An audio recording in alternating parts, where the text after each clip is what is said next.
Assalamualaikum warahmatullahi wabarakatuh. Hai Manis, selamat datang kembali di podcast Himanis. Kali ini podcast ini masih dengan bersama saya, tapi ada yang berbeda nih, karena saya akan ditemani oleh teman saya, ada Naila, halo. Perkenalkan, nama saya Naila. Senang rasanya bisa ikut ngobrol dan temani teman-teman di podcast Himanis kali ini. Nah, teman-teman, pernah nggak sih kalian melihat sebuah brand terus berpikir bahwa kenapa sih brand ini bisa dikenal oleh banyak orang? Padahal kalau kita telusuri lebih jauh, ternyata banyak loh brand-brand yang lahir dari hal-hal yang sederhana. Contohnya bisa seperti dari dari nongkrongannya lah, dari hobinya lah, atau bahkan dari komunitas yang awalnya cuma jadi tempat kumpul biasa. Iya, kadang sesuatu yang awalnya cuma iseng atau sekedar ikut komunitas ternyata bisa berkembang jadi peluang yang nggak disangka-sangka. Dan yang menarik dari komunitas itu juga sering muncul ide-ide yang akhirnya berkembang menjadi peluang bisnis. Ya, betul banget Naila. Makanya di episode podcast kali ini kami akan membahas tentang bagaimana sih sebuah komunitas bisa menjadi tempat munculnya ide, pengalaman, sampai akhirnya berkembang menjadi sebuah bisnis dan brand yang mempunyai identitas tersendiri. Dan pastinya kita sudah ditemani oleh narasumber yang akan menceritakan pengalamannya dan ceritanya. Halo Kak, terima Halo, kasih sudah ya. hadir di podcast kami, podcast Oke, Manis. sama-sama. Sebelumnya gimana nih kabar Kakak hari ini? Baik. Oh baik. Sebelumnya Kakak bisa memperkenalkan diri kepada teman-teman yang menonton. Oke.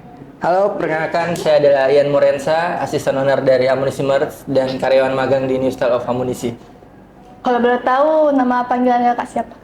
Boleh dipanggil Mori. Oh Kak Mori. Iya. Nah Kak, Kakak kalau boleh tahu Kakak akhir-akhir ini sibuk apa aja? Paling kegiatan dari konten, terus membangun atau nyusun planning ke depan buat Amunisi Merch dan New Style of Amunisi seputaran brand. Oh seperti Iya, seputaran brand. Semoga lancar ya Kak. Nah, Kalau dari saya punya pertanyaan. Silahkan. Sebagai seseorang yang aktif di dunia kreatif, gimana sih kakak melihat perkembangan industri kreatif, khususnya di kalangan anak muda zaman sekarang? Khususnya di Makassar ya. Iya. Di Makassar untuk perkembangan industri kreatif menurut saya cukup pesat juga karena makin kesini di 2-3 tahun terakhir ini perkembangan fashion, kegiatan-kegiatan positif, event-event dan lain-lain itu cukup berkembang masif di umuran-umuran kita sekarang. Jadi bisa dibilang anak muda di Makassar lagi melek-meleknya sama industri kreatif.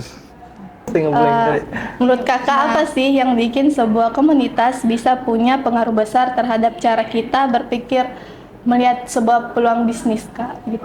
Komunitas yang dimaksud ini mungkin lebih ke scene ya, beberapa perkumpulan orang itu di suatu scene misalnya punk, hardcore itu kan masuknya komunitas, iya. Iya cocok. Ya.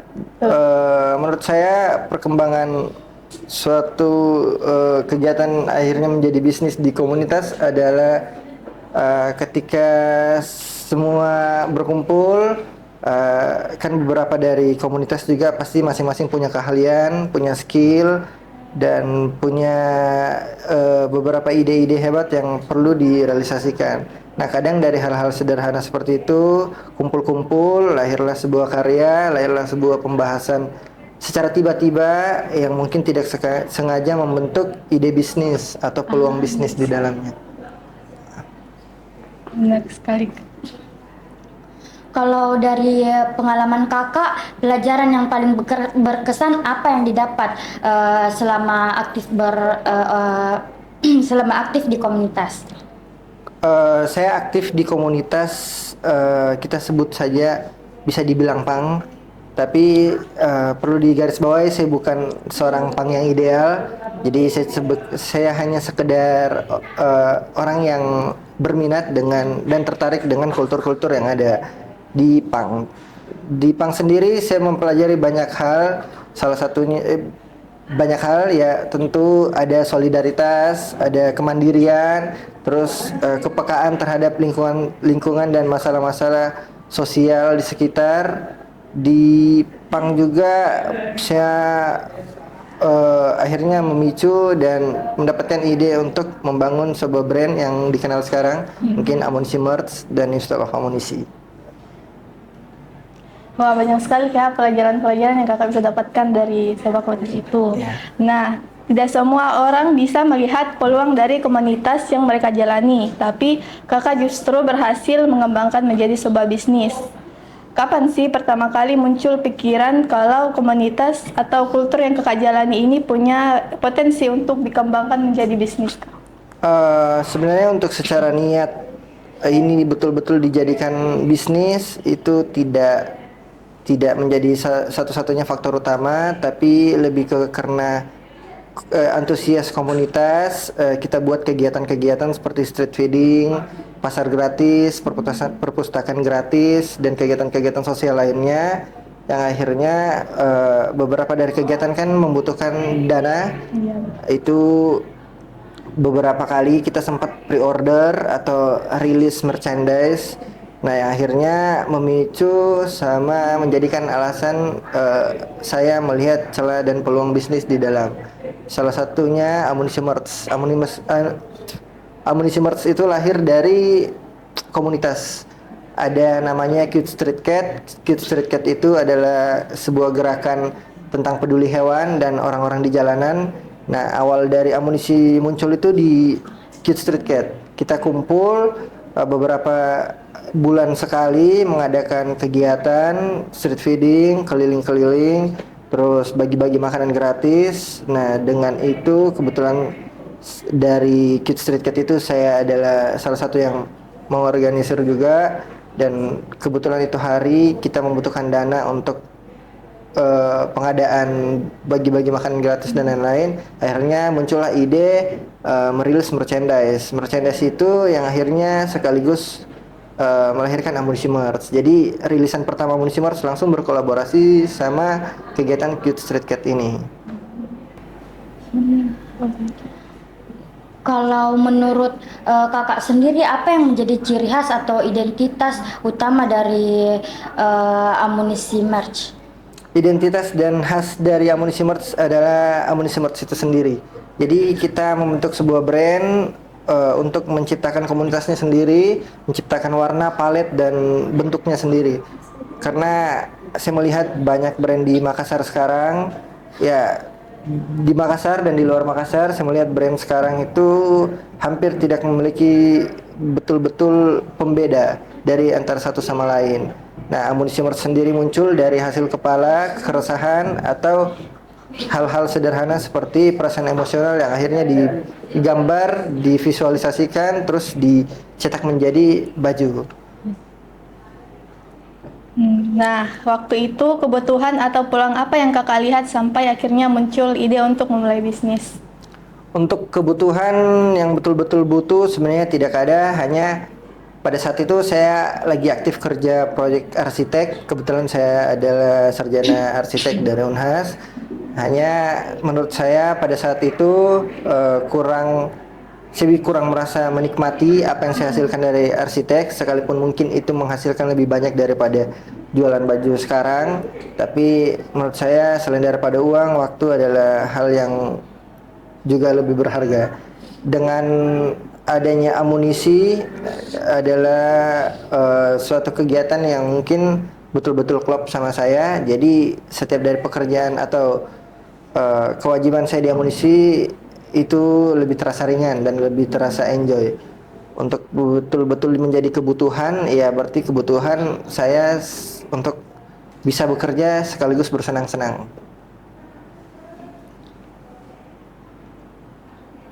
Dari jawaban yang kakak tadi di pertanyaan sebelumnya itu kan banyak ide-ide yang kakak miliki lalu dituangkan kembali ke bisnis ini. Ya. Nah, apakah ada pesan atau cerita tertentu yang ingin kakak sampaikan melalui desain-desain yang ada di setiap artikel Amunisi Merch? Iya, tentu. Setiap dari artikel Amunisi Merch itu punya storytelling masing-masing, punya cerita masing-masing. Contoh dari beberapa nama artikelnya memang bisa dilihat juga, seperti Love Mom, menceritakan tentang perasaan anak laki-laki ke ibunya, seorang anak ke ibu, bagaimana anak ingin menjelaskan perasaan yang mungkin sampai saat ini belum tersampaikan di beberapa orang. Nah, dengan adanya baju itu, kita sebagai Amunisi Merch coba membantu si Amunisi Circle atau si teman-teman sekalian menyampaikan pesan itu secara tersirat melalui baju. Adapun juga beberapa artikel lain seperti fake friend, pertemanan palsu, ada terima kasih ayah, artikel tentang ayah, bagaimana kecanggungan hubungan antara anak dan ayahnya, tapi masing-masing dari keduanya memiliki perasaan yang sama. Jadi hampir dari setiap artikel Amunisi memang punya cerita, setiap dari goresannya, setiap dari rancangannya dan filosofi gambarnya. Kalau menurut kakak, bagaimana cara melihat peluang bisnis dari lingkungan atau komunitas yang ada di sekitar kita? Melihat peluang bisnis dari sebuah komunitas atau lingkungan sekitar, tentu paling utama adalah lingkungan yang bebas dari toksik. Terus ya lingkungan yang sehat, teman yang sportif, terus pastikan beberapa dari teman-teman juga mempunyai frekuensi yang sama. Kita bisa menggabungkan skill antar satu sama lain, menggabungkan ide-ide yang hebat, lalu bisa menjadi peluang bisnis yang cukup berpotensi untuk bisa grow up. Nah, Kak, saya mau bertanya nih, bagaimana proses lahirnya atau inspirasi dari tiap desain yang Kakak buat?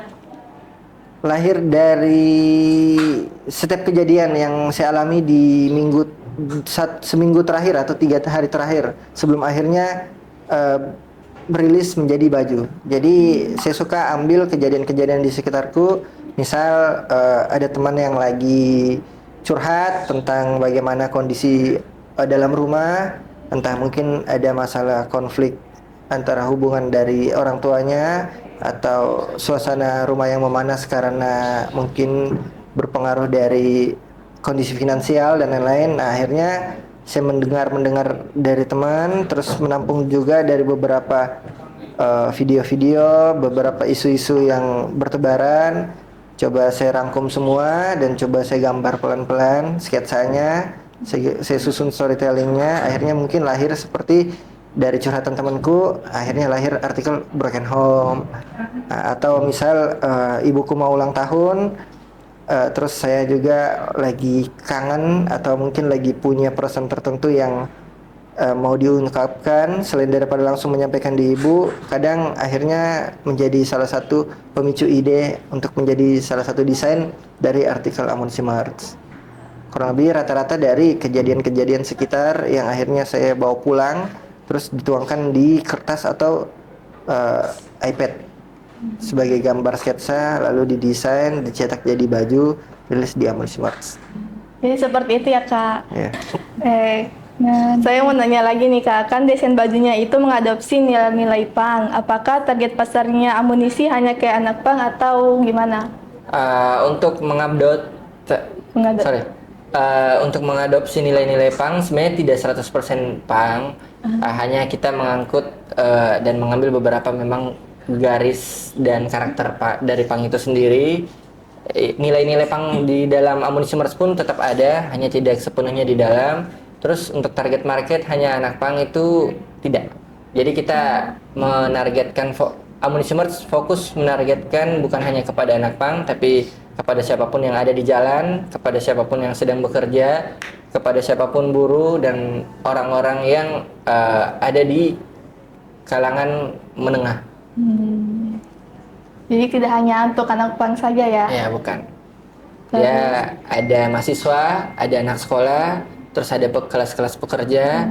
Dari semua itu kita menargetkan sebagai target audience. Dan ini proses kreatifnya sebelum lahirnya sebuah artikel, apakah semua Kakak sendiri yang kerjakan seperti mendesain? Bisa dibilang hampir dari setiap progres dan kerjaan di Amunisi, di brand saya, memang dikerjakan sama saya sendiri, tapi ada beberapa tim juga yang membantu. Kadang artwork itu saya memang yang menggambar, tapi untuk menyelesaikan lebih detail atau dan lain-lain itu bisa diserahkan biasa kepada amunisi tim. Hanya secara garis besar beberapa komponen penting dari pekerjaan amunisi merch memang masih dipegang sama saya sendiri.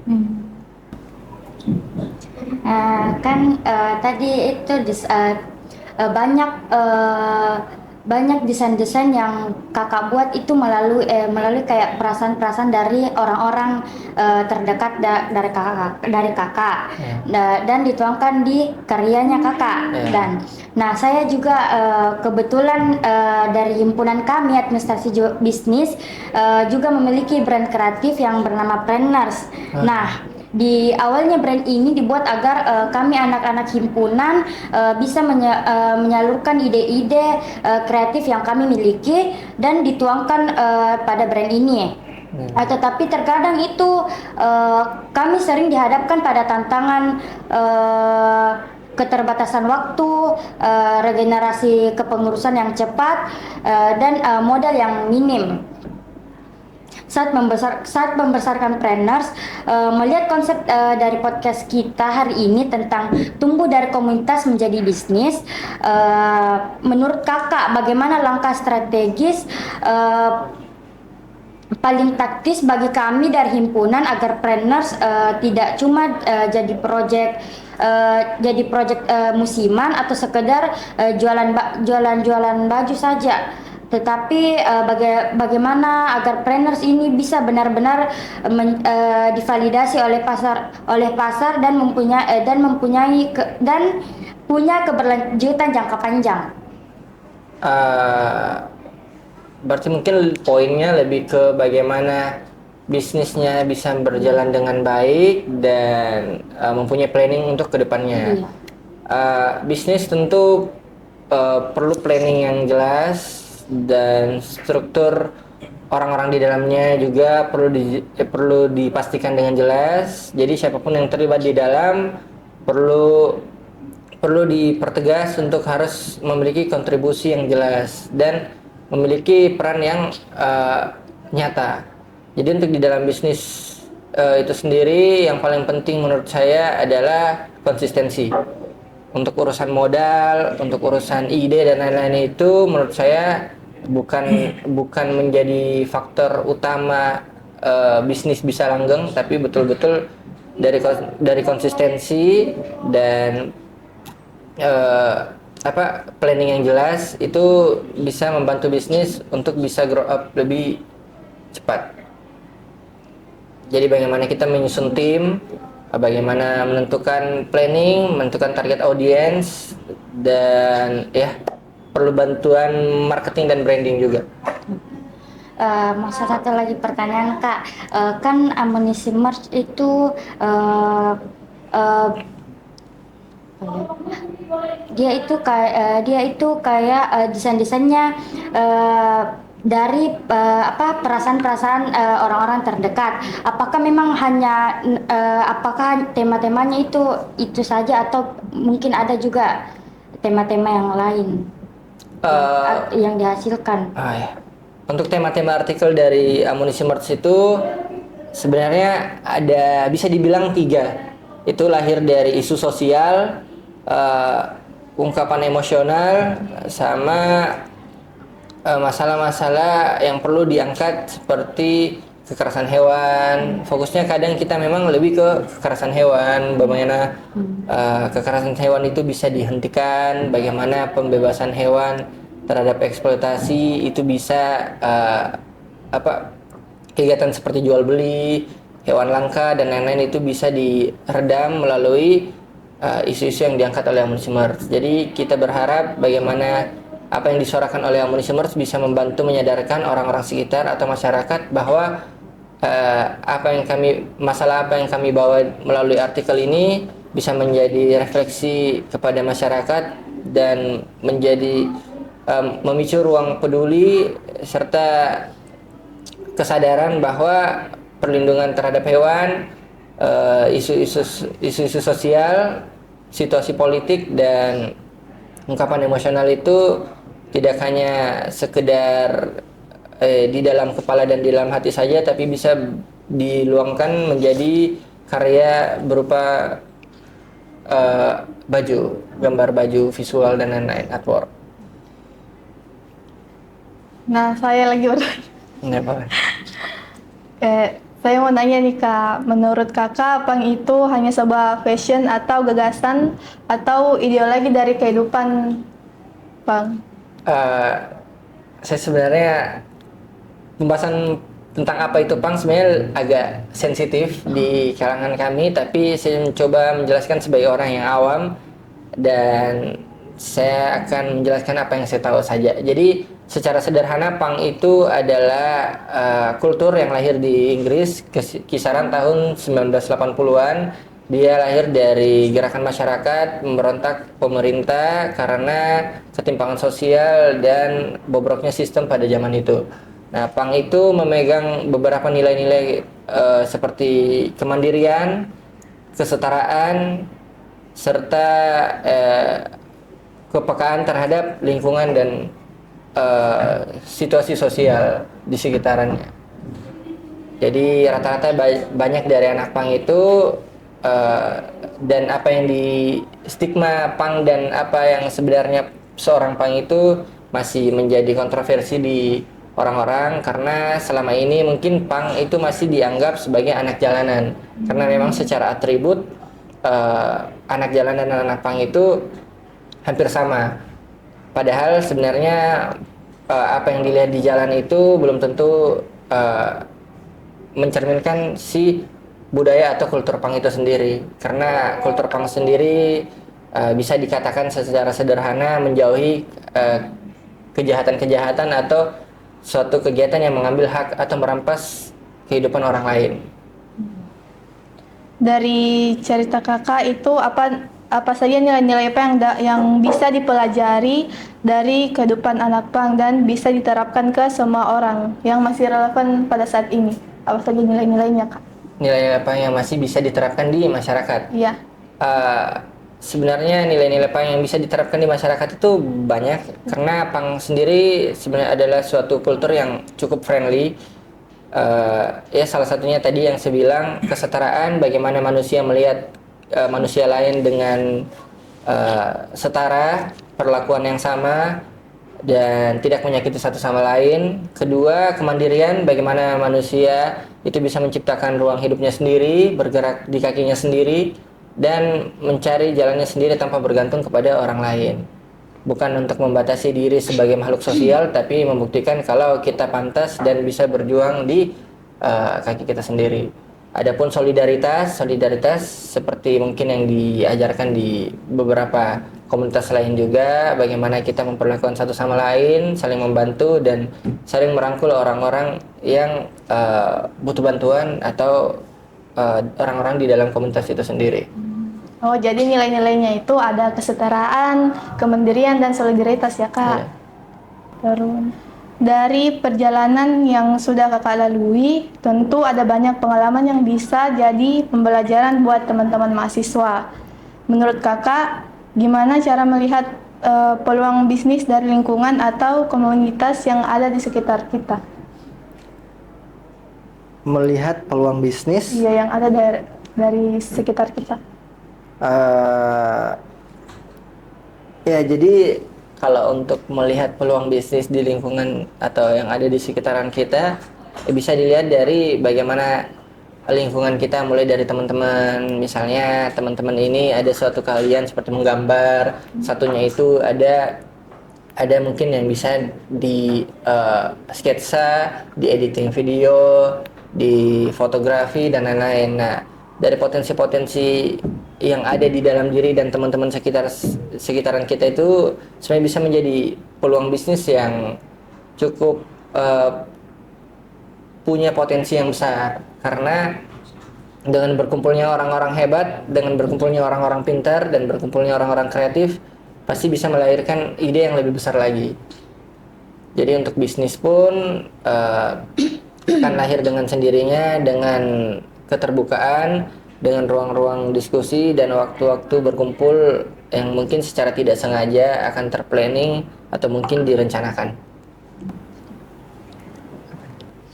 Pertanyaan terakhir Kak, Ya. buat teman-teman mahasiswa yang punya ide kreatif atau ingin memulai bisnis tapi masih ragu, apa pesan dari Kakak? Jangan ragu untuk maju, jangan ragu untuk mencoba, karena anak muda adalah tempatnya salah. Suatu kesalahan anak muda adalah kesalahan yang paling bisa dimaklumi dibandingkan generasi-generasi misalnya seperti umuran 30-an, umuran 40-an. Jadi di umur muda, di umur 20 sampai 23 menjelang ke 30 itu adalah fase-fase di mana kita membuat kesalahan adalah hal wajar, karena setiap dari kesalahan akan melahirkan suatu kesadaran bagaimana bisa memilah ego, memilah keinginan, memilah bagaimana akhirnya berhati-hati dalam mengambil keputusan. Jadi untuk memulai bisnis jangan takut, maju saja, tapi bukan untuk maju sebagai orang yang buta juga. Kita perlu mungkin belajar, membekali diri sambil berani maju. Untuk hal-hal yang membuat kita ragu biasa berkaitan dengan ketidaktahuan.